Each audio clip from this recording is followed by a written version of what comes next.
تصور کن وسط یه آسمون داغ و پر از دود فقط 6 تا هلیکوپتر توی دوئل مرگبار مقابل هم قرار گرفتن. هیچ نیروی زمینی هم نمیتونه به اونا کمکی بکنه. فقط یک نبرد خالص تن به تن. توی ارتفاع یه طرف 3 تا هایند سنگین عراقی با توپای مرگبارشون، اون طرف هم 3 تا از کبراهای هوانیروز ایران سبک و سریع و مرگبار.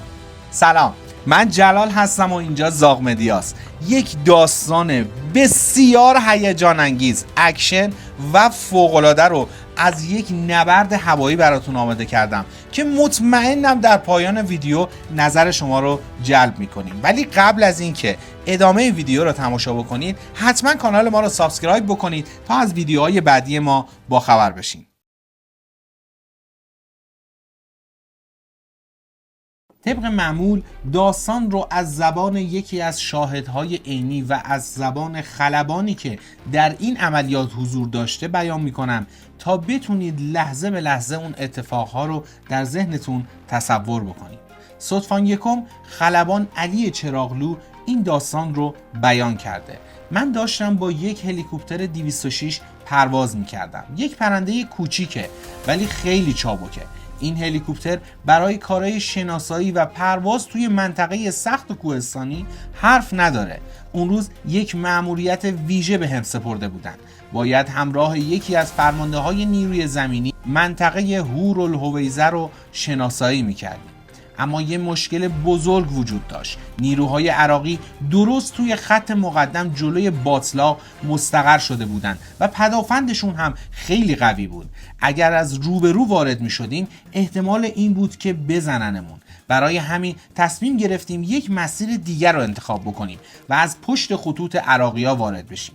همه چیز داشت طبق برنامه پیش می رفت که یهو توی افق 3 فروند هلیکوپتر سنگین هایند عراقی رو دیدیم که مستقیم داشتن به سمت ما می اومدن. قبل از اینکه ادامه این واقعه رو براتون تعریف کنم اول بریم ببینیم که این هایند که داریم ازش صحبت میکنیم چیه و چه غولیه که تونسته جلوی هلیکوپترهای ما وایسته. هلیکوپتر هایند یکی از ترسناکترین پرنده های تهاجمی توی جنگ ایران و عراق بود. این هلیکوپتر که ساخت شوروی بود یه جورایی حکم تانک پرنده رو داشت. زره ضخیم، سلاح‌های سنگین و قابلیت حمل نیرو باعث شده بود که هم در حمله و هم در پشتیبانی از نیروهای زمینی یک هیولای واقعی باشه. حالا ببین این غول آهنی چه تجهیزاتی رو حمل میکرد. زره مقاوم، بدنه و کابینش از تیتانیوم ساخته شده بود و میتونست گلوله هایی با کالیبر 20 میلیمتر رو حمل بکنه. یعنی یه هلیکوپتر ساده نبود که راحت بتونی اون رو منهدم بکنی. تسهیلات سنگینش یه توپ 12.7 میلیمتری، راکت های 57 میلیمتری و موشک های ضد زره بود. توی درگیری های نزدیک میتونست هر هدفی رو از بین ببره. قابلیت حمل نیروش هم این بود که میتونست تا 8 سرباز رو با تجهیزات کامل حمل بکنه و اونها رو مستقیم وسط میدون نبرد پیاده بکنه. عراقی ها حسابی روی این پرنده سرمایه گذاری کرده بودند و توی عملیات های مختلف ازش استفاده میکردن. اما چیزی که فکرشو نمیکردن این بود که خلبان های هوانیروز ایران با وجود تجهیزات کمتر چطوری میتونن جلوی این غول روسی وایسن. حالا برگردیم سراغ داستان خودمون و ادامه اون رو بشنویم. دیگه وقت فکر کردن نبود. فوراً با رادیو وضعیت رو به مرکز هوانیروز گزارش دادم و همون لحظه با تمام سرعت برگشتیم توی همون مسیری که اومده بودیم. وقتی رسیدیم به خط خودی‌ها چشممون افتاد به 3 فروند هلیکوپتر کبرا که توی منطقه پرواز می‌کردن. سریع باهاشون تماس گرفتم و مختصات دقیق هلیکوپترهای عراقی رو گزارش دادم. چند لحظه بعد جنگ واقعی هوایی شروع شد. کبراهای ما و هایندهای عراقی درست روبروی هم سفارایی کردند و آماده درگیری شدند. من هم که دستور داشتم توی منطقه بمونم از بالا نظاره‌گر این نبرد بودم. جنگنده ها دو طرف انگار توی یک دوئل هوایی مرگبار گیر افتاده بودند. یک طرف هلیکوپترهای سنگین هایند عراقی با قدرت آتش بالا و طرف دیگه کبراهای ایران که با چابکی و مهارت خلباناشون توی درگیری‌های نزدیک فوق‌العاده بودن. یکی از خلبان‌های کبرا که نزدیک من بود کسی نبود جز ستوان باقر کریمی. ستوان کریمی با آرامش و بدون هیچ عجله‌ای به سمت هایند عراقی پیش میرفت. خلبان عراقی که حسابی دستپاچه شده بود پشت سر هم تیراندازی میکرد، اما کریمی اصلا براش مهم نبود. همینطور مستقیم جلو میرفت، لحظه به لحظه نزدیکتر میشد. از زمین هیچ کس نمیتونست کاری بکنه. هم نیروهای ما و هم نیروهای عراقی فقط داشتن تماشا میکردن، چون هر شلیکی ممکن بود اشتباهی به هلیکوپترهای خودی بخوره. جو عجیبی حاکم شده بود. همه دست از کار کشیده بودن و خیره شده بودن به این دوئل بزرگ هوایی. من هم از فرصت استفاده کردم و خودم رو نزدیکتر بردم قدر که میتونستم ببینم کریمی چطور چسبیده به دوربین نشونگیری موشک با تمرکز محض.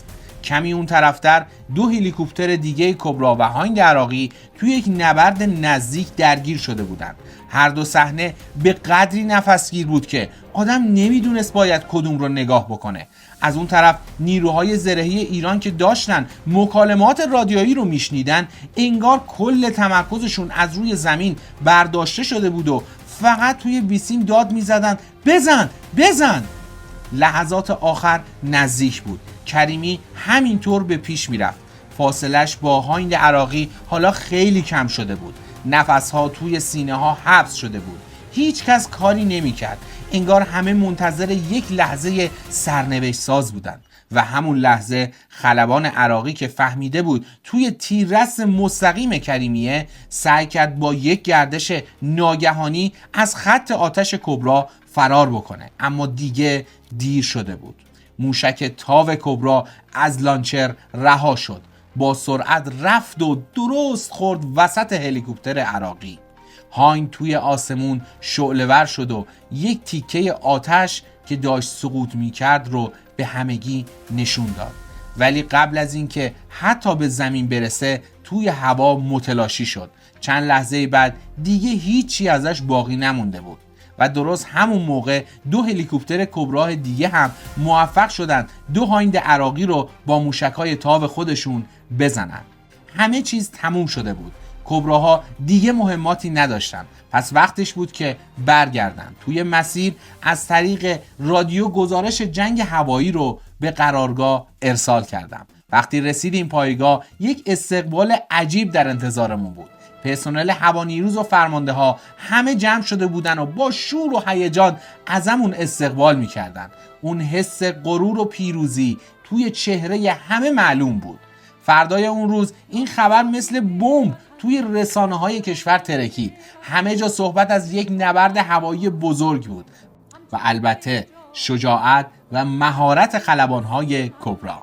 سرهنگ باقر کریمی یکی از خلبان‌های شجاع و زبده هوانیروز ایران در دوران جنگ بود. توی یکی از نبردهای هوایی حساس با مهارت و جسارتش موفق شد که این هلیکوپتر عراقی رو از بین ببره. اتفاقی که توی تاریخ هوانیروز ایران به عنوان اولین مورد از انهدام یک هلیکوپتر دشمن توسط یک هلیکوپتر ایرانی ثبت شد. این عملیات جسورانه باعث شد که سرهنگ کریمی و همرزماش مورد تقدیر قرار بگیرن و درجات تشویقی رو دریافت بکنن. بله، برنده این دوئل هوایی بین 3 هلیکوپتر کبرای ایران و 3 هلیکوپتر هایند عراقی، هلیکوپترهای کبرا و خلبانهای تیز پرواز هوانیروز بودند. امیدوارم که از این ویدیو لذت برده باشید.